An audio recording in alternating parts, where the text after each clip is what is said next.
Switzerland पे, मतलब मेरे को स्विट्जरलैंड का ही वीजा मिला था, तो मेरे को सबसे पहले स्विट्जरलैंड पे ही उतरना था। हम्म। तो ये मेरा स्विट्जरलैंड का वीजा मैंने लास्ट टाइम भी हाँ जी, हाँ दिखाया जी, था। बिल्कुल बिल्कुल। तो इस पे ये स्टैंप भी लगी हुई है ऊपर। टैप करके एक पुर्तगाल की होती है, ये वहीं का ओके। ही है, ओके, वहीं की उनका अपनी बोर्डिंग है। पास। ओके, ये उनका है। हाँ, वो और ये कितने पुर्तगाल की ही है। कितने की कॉस्ट आई? Hello friends, welcome back to the channel. मैं रोबिन दिमान आपका स्वागत करता हूँ। तो भाई, इस वीडियो में हम डिस्कस करेंगे कि एक शेंगन वीज़ा अगर आपके पास मिलता है तो आपका ट्रैवल प्लान कैसे होना चाहिए और कितनी कंट्री आप उस पर ट्रैवल कर सकते हो। और मेनली हम इसमें डिस्कस करेंगे स्विट्ज़रलैंड इंडिया से कैसे ट्रैवल करना है, मतलब कौन सा सेफेस्ट रूट है और चीपेस्ट है, तो ये भी आपको पता चलेगा। और ट्रैवल और इमिग्रेशन और सारा एक्सपीरियंस भी आपको इस वीडियो में पता चल जाएगा, लेटेस्ट की क्या सिचुएशन है अभी स्विट्ज़रलैंड में भी। तो विवेक जी है मेरे साथ। विवेक जी, वेलकम वंस अगेन। कैसे हो? Welcome sir. अच्छा, अभी अभी आप रिसेंटली अपनी शैनिगन की ट्रिप करके आए हो, ठीक है, और स्विट्ज़रलैंड भी आपने जी जी ट्रैवल किया है। और आपने एक जी। वीज़ा की वीडियो भी बनाई थी, हमने इनकी शेयर करी थी आप लोगों के साथ, तो उससे भी काफ़ी लोगों की हेल्प हुई है भाई। तो ऐसे ही ट्रैवल एक्सपीरियंस और वीज़ा के रिगार्डिंग इन्फॉर्मेशन, ये ट्रैवल की लेटेस्ट अपडेट आपको मिलती रहती है भाई यहाँ पे। तो फॉलो कर सकते हो इंस्टा पे, यहाँ पे आ रहा है, और मैसेज भी करो अगर किसी को डाउट है या कोई इन्फॉर्मेशन आप लोग भी शेयर करना चाहते हो ट्रैवलर्स के साथ, तो डेफिनेटली आप वहाँ पे मैसेज करो। तो विवेक जी, जी जी बिल्कुल। आपने अपनी बात हुई थी इसके रिगार्डिंग कि आपने जाना था वहाँ हाँ पे, तो फाइनली हाँ जी आप बिल्कुल। गए, आपने ट्रैवल भी किया और आपने एक कंट्री सा इसमें साथ में और आपने अटैच कर ली, मतलब पुर्तगाल भी जी आपने बिल्कुल। ट्रैवल किया है इसके पुर्तगाल भी साथ। अटैच कर लिया, बिल्कुल। चलिए, तो अच्छा, फिर टिकट का कैसे करा आपने? सबसे पहले तो ये बताइए कि कैसे आपने करा कि यहाँ थोड़ा थोड़ा सस्ता भी पड़े। मान लो स्विट्जरलैंड किसी को ट्रैवल करना है वीजा, दिल्ली से। हाँ, वीजा आने के बाद सबसे पहले मैंने यही ट्राई किया था कि चीपेस्ट जो फ्लाइट है वो मेरे को कौन सी पड़ रही है, हम्म। कहाँ अलग चीप बैठ सकता है। तो मेरे को कतर एयरलाइन सबसे चीप लगी। कितने की मिली आपको उसके वो? बाद जिससे कितने की मिली?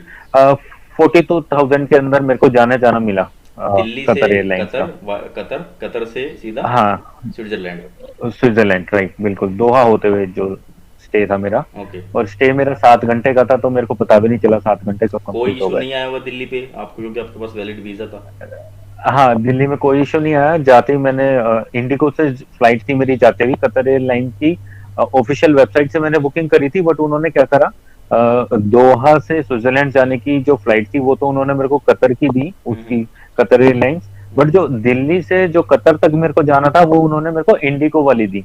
अच्छा। तो वहां पे मेरे को इश्यू ये आ रहा था कि भाई जो इंडियंस की जो फ्लाइटें होती है ना, वो लोग थोड़ा सा ज्यादा प्रेशर देते हैं कि आपके पास वीजा है या नहीं, आपके पास डॉक्यूमेंट्स पूरे हैं या नहीं, आप वहाँ वापस आओगे नहीं। तो मेरे को ना वो एक छोटी सी टेंशन ये हो रही थी कि बस ये इंडिगो वाले अंदर बैठने दे, बाकी आगे तो कोई तो प्रॉब्लम उन्होंने नहीं पूछा आएगी। इंडिगो वालों ने आपसे?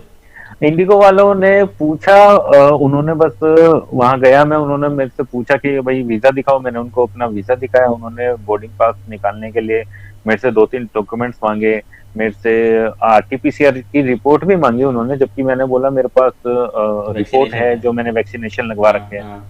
तो फिर भी उन्होंने मांगी, मैंने बोला मेरे को पता था तुम मांगोगे। मैं लेके गया था अपने अच्छा, साथ में। लेके गए थे। ओके। हाँ, मैं साथ में लेके गया था। तो वो देखा उन्होंने, फिर उन्होंने होटल स्टे मांगा, मैंने होटल स्टे दिखा दिया उन्होंने, फिर उन्होंने बोला रिटर्न कब की है आपकी। वैसे मैंने बोला रिक्वायर्ड मेरी तो नहीं पेरिस है से रिटर्न है। वैक्सीन, रिक्वायर्ड वो सर्ट वो पीसीआर टेस्ट रिक्वायर्ड तो नहीं है, लेकिन हाँ, मांगे मैंने उन्होंने। बोला ना आपको, ये इंडिया वाले कुछ भी रूल निकाल देते हैं। वो ऑन द वो स्पॉट तो अब कहाँ मैं लेके आए बोलना बंदा। नहीं चाहता। हाँ वो सबसे छोटा पर्सन अपने आप को सबसे बड़ा समझने लगता है, हाँ बस हाँ यहाँ हाँ पे इंडिया में यही होता हाँ है। हाँ हाँ हाँ। तो यही प्रॉब्लम थी, मैं पहले कभी फेस नहीं करा था, बट मेरे को अंदाजा तो था, आपकी मैंने कई वीडियो देखी थी, तो मेरे को अंदाजा था कि ऐसा होगा। ठीक है। तो मैं लेके गया, तो मेरे साथ एक्सपीरियंस वही रहा। ठीक है। तो ठीक है, वो मेरे का, फिर उन्होंने मेरे को बोर्डिंग पास निकाल के दिया, यहाँ से इंडिगो का बोर्डिंग पास निकाल के दिया। तो फिर वहाँ हम इंडिगो में बैठे, हम एयरलाइंस वालों ने मेरे लिए भी अलग से बुक कर रखा था, तो ये क्योंकि उनको मतलब एक पता था तरीके मैं। से उन्होंने कंबाइंड फ्लाइट दे रखी थी आपको, इंडिगो को अटैच करके आपके साथ, हाँ राइट? जी, थी कतर वालों उन्होंने, ने, जी जी, जैसे इंडिगो के विज साथ एयरवेज अटैच होती है करके। वो हाँ अटैच जी, करके देती है इंडिया से। तो फिर हाँ जी, उन्होंने अटैच करके दी कहीं पे थी। आपको ट्रांजिट में दिल्ली में या फिर स्विट्जरलैंड में इमिग्रेशन पे कोई इशू आया? इमिग्रेशन पे इशू थोड़ा सा था, बट अभी मैं आपको कतर तक बताता हूँ। हाँ जब हाँ। हम यहाँ इंडिया से उड़े और कतर तक गए, दोहा के अंदर हमने लैंड करा, हम्म।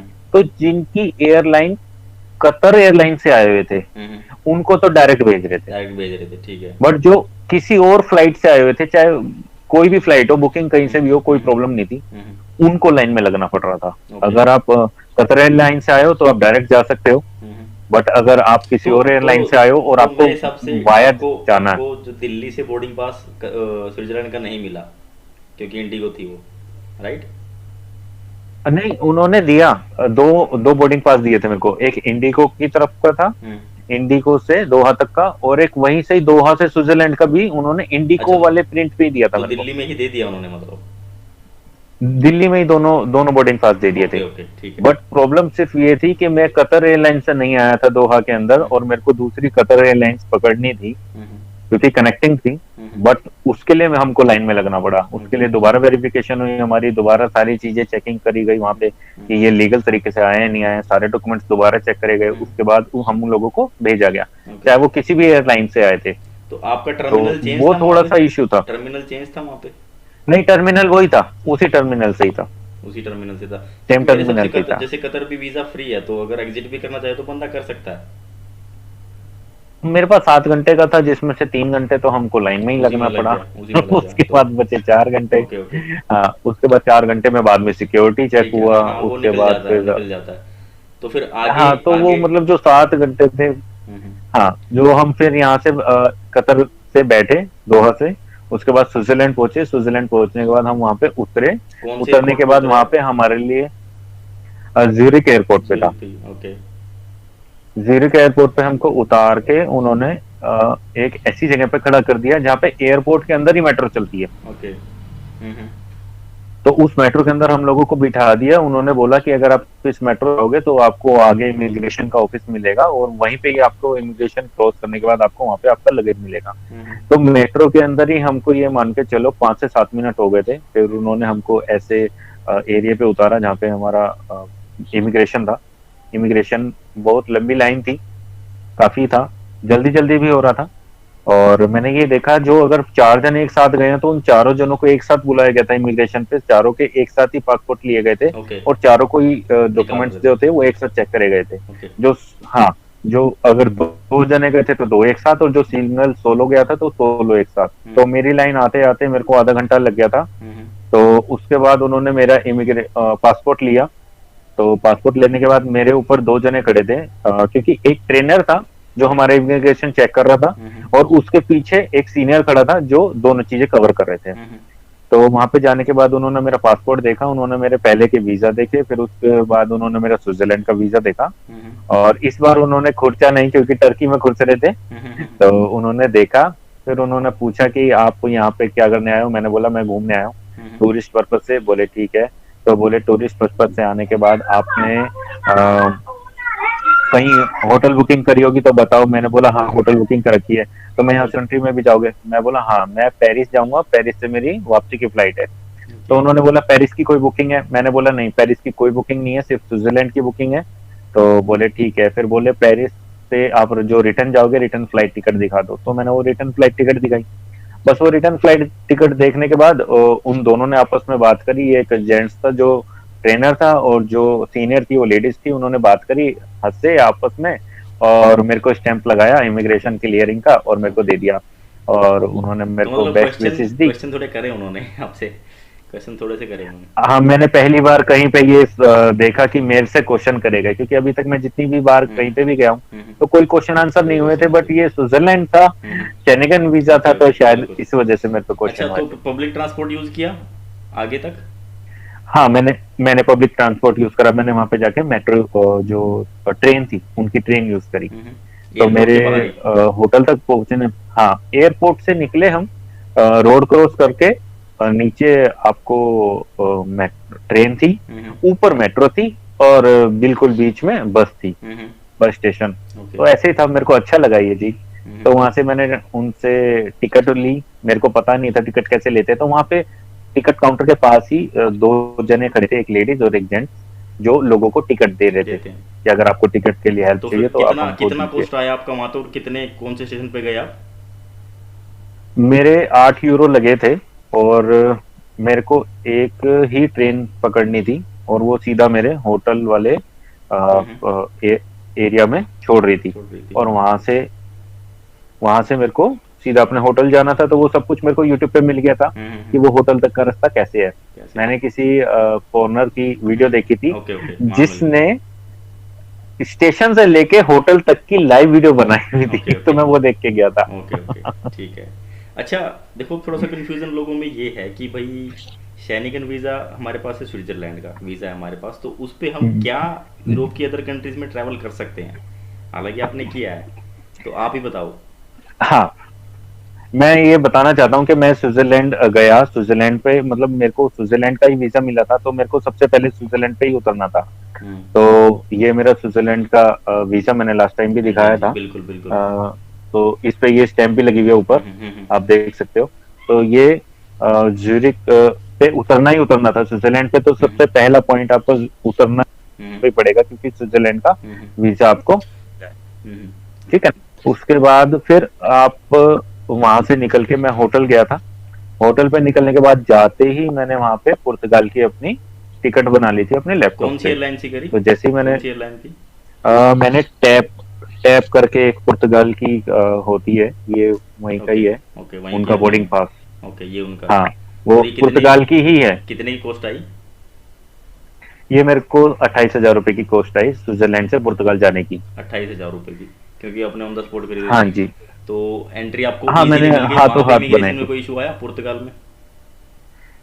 पुर्तगाल में कोई इमिग्रेशन हुआ ही नहीं, क्योंकि वो लोकल फ्लाइट थी। वो मतलब लोकल जैसे हम फ्लाइट यहाँ थी। पे स्टेट चेंज करते हैं, वैसे ही तो वहाँ पे वो मतलब कंट्री चेंज होती अच्छा है, अच्छा बट वो अच्छा, स्टेट ही तो चेंज वही होता है। तो मतलब डेफिनेटली बंदा अगर के बंदे जितने दिन का वीज़ा मिला है उनको, जैसे आप बोल रहे थे कि आपको 10 दिन का वीज़ा मिला है, है। और मेरे को 10 दिन का आप वीजा मिला सिर्फ था। 10 दिन ही शेनिगन में रुक सकते हो, कंट्रीज आप चेंज कर सकते हो, बट 10 दिन से ज़्यादा नहीं कर सकते, वहाँ पे स्टे दस नहीं दिन कर से ज्यादा सकते। नहीं, 25 दिन का मेरा वीजा था, 10 दिन का मेरा और स्टे था। एक कंडीशन और है तो मैंने कि 10 दिन। आप जब जाओगे तो आज जिस कंट्री का आपको वीज़ा मिला है आप वहीं पे ट्रैवल करोगे पहले। हाँ, उतरने के लिए आपको सबसे पहले उसी कंट्री में जाना जाना पड़ेगा जहाँ पड़ेगा, से आपने वीजा उसके लिया बाद है। आप चेंज कर सकते हो। उसके बाद आप किसी भी कंट्री में जा सकते हो। आप 2 कंट्री में जाओ, आप 4 कंट्री में जाओ, आप 6 कंट्री में जाओ, हम्म। 27-26 कंट्री का ये वीजा और होता है। वो आपको कोई इंटरकनेक्टेड है, पूछने वाला नहीं है। इंटरकनेक्टेड है तो इमिग्रेशन भी नहीं होता, आप सब बता रहे हो। कुछ इंटर कनेक्टेड है। हाँ जी, कोई इमिग्रेशन नहीं होता।